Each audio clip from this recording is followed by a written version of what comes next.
Oh, number 15. Oh, no, I'm done. No, you like it. It's delicious. It's heaven. 25. No, please. 50th. No, then you start throwing up. Okay, tell me, which is more delicious? 50th piece or the first piece? Why don't you eat the first piece last then? You eat the 50th piece first, and first piece is this delicious, you eat it last. But if I take only the first one and stop. No, what I'm saying is one, it is a, don't forget, one, it is a bait. One, it is a, listen. Don't forget this. One, it is a bait. Don't forget, this is the most important thing. Now I'm trying to explain I'm trying to explain the etymology of this word, the suffering of change. I'm trying to explain this etymology, right? The main point that how that is suffering is because it is a bait. It is so vicious. Vicious. What is bait? What is bait? Pitayon. Huh? Pitayon. Yeah, it's a pitayon. Right? This is what we should not forget. After knowing this, now the second part, etymology. Etymology part, don't take it too seriously. Still, it has a great meaning. Right? The first part should not be missed. How it is a pitayon. Pitayon or pitayon? Pitayon. Huh? Pitayon. Pitayon. Okay, pitayon.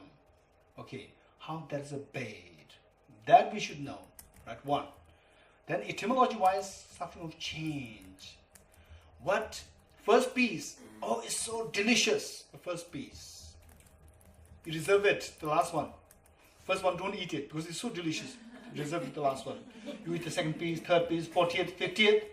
And now you are about to throw up. Okay, now don't worry. The first piece is there. You take it. It will make you throw up even more. Right? It is no more heaven. It is no more delicious. So now, what seemed to be happiness, what you describe, what you see as happiness, has now changed into the same object. Same object has changed into misery.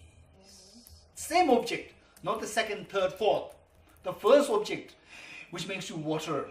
Now you don't remove it, don't eat it. You reserve it at the last moment. Then you eat it, it'll make you throw up even more. That is what seemed to be happy now has changed into miseries. This is etymology. But the actual understanding how that is suffering is because it is vicious. It is vicious. In what way it is vicious? It keeps us trapped in this acutely painful samsara. Right? Painful samsara. Sickness, aging, death, the feeling of pain of losing near and dear ones. Just go through one moment of the experience of pain of losing near and dear ones. This is good enough to nullify all the experiences of happiness that we go through in the past. It's just nothing. It makes nothing. If you are given a choice that, okay, you're going to live, say, 40 years or 50 years or 60 years, 70 years, whatever, right? And then there, so the first moment you will have so much happiness. And the last moment you're going to go through an acute pain of losing a very, very near and dear one, right? You want to have this experience or no samsaric happiness, no pain. Which do you prefer? Which do you prefer? Tell me. Huh? Huh? Exactly. Right? And this is the reality. We fail to see that. If you think a little deeper, this is what is bound to happen to all of us. One moment of the tragedy is good enough to simply nullify, to simply see all what you experience as happiness as totally meaningless and senseless. It's good enough. Life is a mixture. No, what I'm saying. It's not all this. No. Don't be taken by the emotions. What I'm saying is be very practical. Just if you don't understand this, look at someone who is going through such a tragic situation. One moment, who had already experienced all these, the pups, right? No pubs, drinking pubs, disco nightclubs, pubs, right? Right? All these things you've done, and then one day, going through such a wretched situation of having lost a very near and dear one, becoming crazy, right? This is a reality. We have to accept, we have to see that. This is reality. So don't just, fantasize ourselves to console ourselves. Because if we hide the reality, we will never come out of that. If we hide the reality, we will never think of coming out of that. Don't think of hiding the reality. Just see to the reality as it is and see how to get out of this. That is a wise person. Simply hiding the reality and then having to go through the reality is so painful. What's the point? Right? So with this mind, what I'm saying is that the pain and the happiness is a mixture, and the happiness is not actually happiness.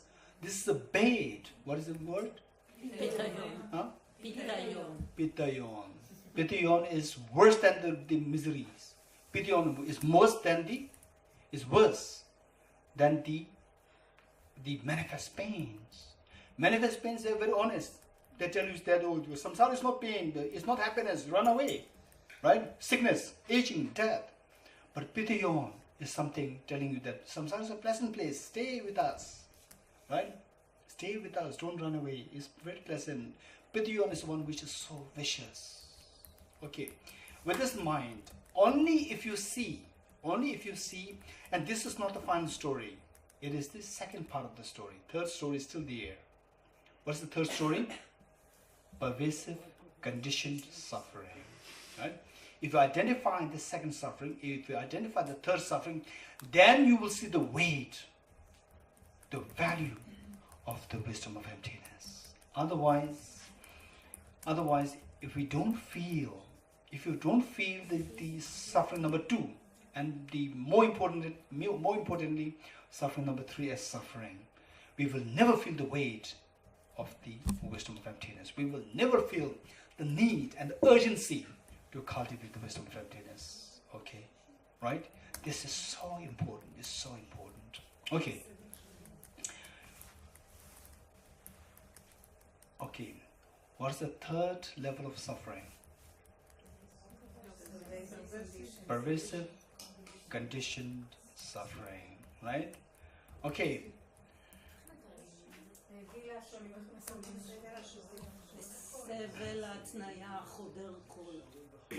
Even if somebody explains this, listen.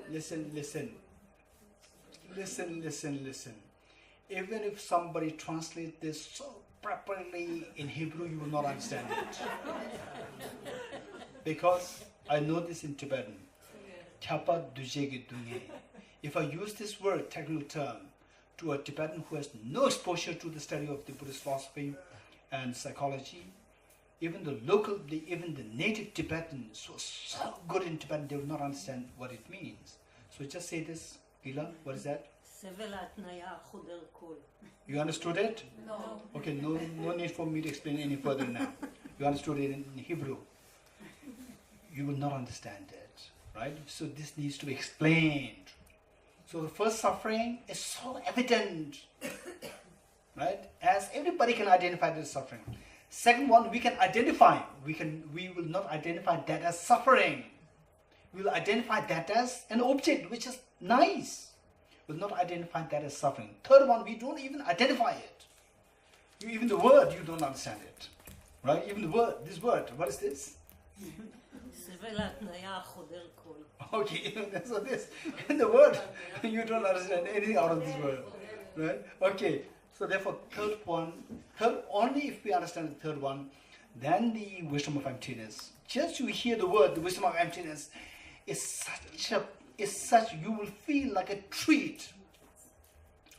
Only if you understand the third level of the suffering. Then with the moment somebody speaks of the wisdom of emptiness, you will feel like a treat. Wow. It's just so like somebody's uttering your mother's name. I remember, particularly when I was age 16, 17, 18, I don't know, somehow something went through my mind that Of course, you knew that I lost my mother when I was 5 years old. Then when I was age 16, 17, 18, there somebody simply mentions the name of my mother's name. I could not control my tears rolling down. I could not control my tears. Right? So what I'm saying is that because of the deep, profound connection, there's a deep feeling of missing the mother, right? Likewise, if we feel the weight, if we feel how vicious the third kind of suffering. What is the third kind of suffering? Pervasive conditioned suffering. I don't know that in Hebrew. Pervasive conditioned suffering. If you really feel how vicious that is, if you really understand pervasive conditioned suffering, then what will help us to get out of this? Wisdom of emptiness. Wisdom of emptiness becomes so close to your heart. Moment somebody utters the word, the wisdom of emptiness, you just feel so connected, so precious. You're getting it? Say, if somebody is suffering from headache, fever, and then recurrent fever, okay, you take paracetamol, and then one day the headache disappears. Again the headache comes back, right? And you don't identify what the problem is. You think that it's just a minor headache. And then somebody brings you tuberculosis medicine. Would you value this tuberculosis medicine? No. Why? Get out. And then this headache is recurrent. You take the paracetamol, it goes. After one day, again it comes back. And you continue to lose your weight. You become slimmer, thinner. And the headache is coming, the fever is coming. And slowly you start coughing. Then, hey, you must go to have a proper medical checkup. You go there, and the doctor said you are suffering from tuberculosis. Right? Okay. Now, somebody brings the medicine. This is the medicine for tuberculosis. You've been suffering so much for the last 2 months. You did not identify your problem. Now you've identified your problem. This is tuberculosis. Very serious. If you don't take the medicines on time, you will die. Here's the medicine. Now tell me, what is your reaction towards the medicines? You will cherish them. You're getting it? Why? You know the weight of the suffering that you're going through. And this is the healing factor. This is the only healing factor, the tuberculosis medicines. Likewise, if you come to know the weight of the viciousness of this pervasive conditioned suffering, what is the final medicine to remove that? That is the wisdom of emptiness. Then you will feel the wisdom is so precious. It is for this reason that Aryadev, the direct disciple of Arjuna, Aryadev said that those with less merit will not even have a doubt in this teaching of the wisdom of emptiness. Should there be a doubt in this wisdom of emptiness, it will shatter your samsara into pieces. Let me say this again. Those with less merit will not even have a qualm, even have a doubt in this teaching of the wisdom of emptiness. Should a doubt arise in you pertaining to, what is wisdom of emptiness? What it might be like, right? What is meant by emptiness? Should a doubt arise like this, it will shatter your samsara into pieces. Right? So there, if you really understand the 3 kinds of suffering, particularly the third one, then you see that there is only the wisdom of emptiness as the answer to this problem. Nothing else can cure us, save us from this third suffering. Then the wisdom of emptiness, you will feel the weight, you will feel the value, you just feel like cherishing it. It becomes so close to your heart. Right? Okay, so we'll continue tomorrow. Direction? Not tonight? No. We have discussion alone? Yes. Okay. Let's turn to page 306. Tomorrow, how many sessions we have? Tomorrow? 2. Yes, 2 sessions. Okay, we'll finish. Okay. 306, page 306, the end dedication prayer.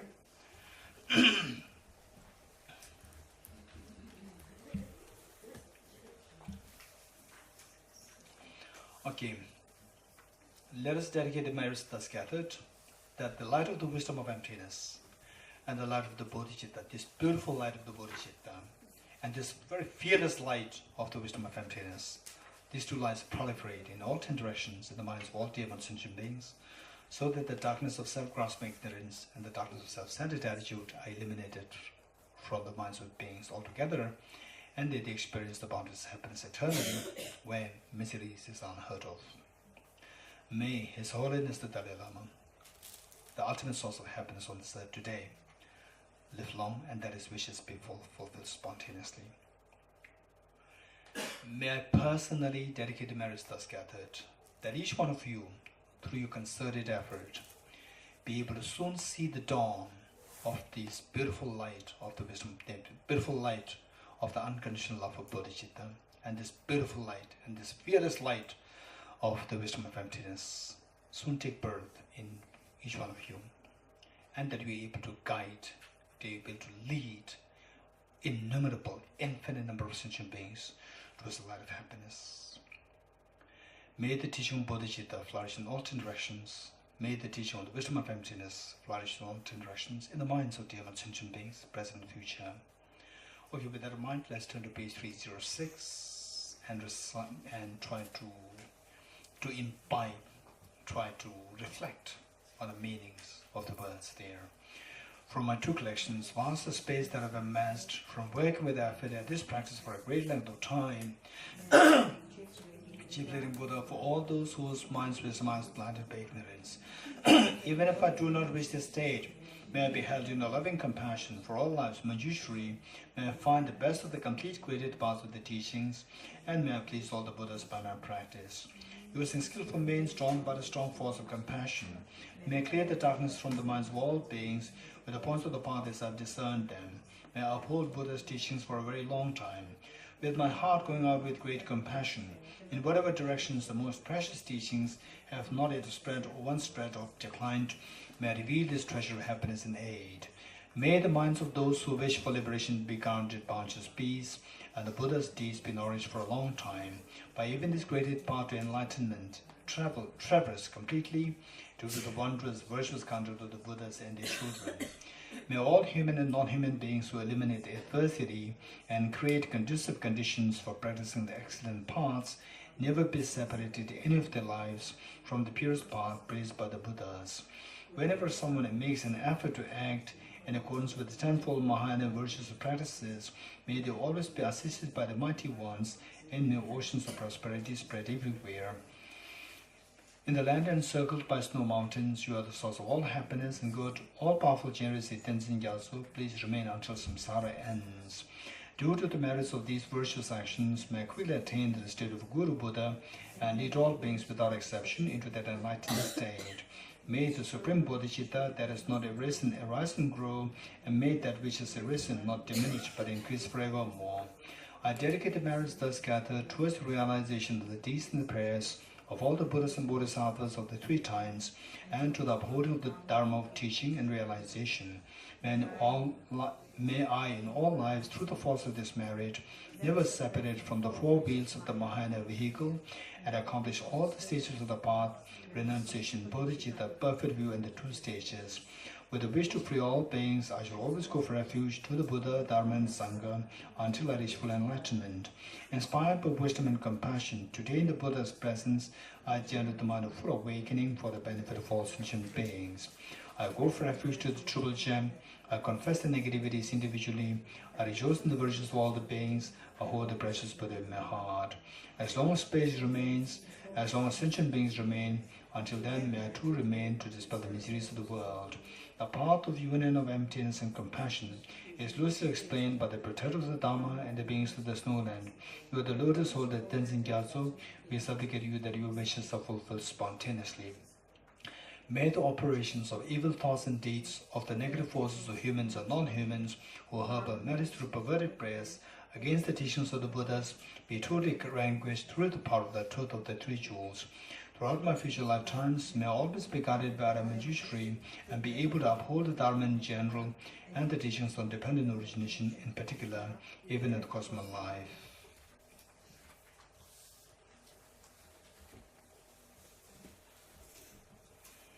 Okay, 3 prostrations.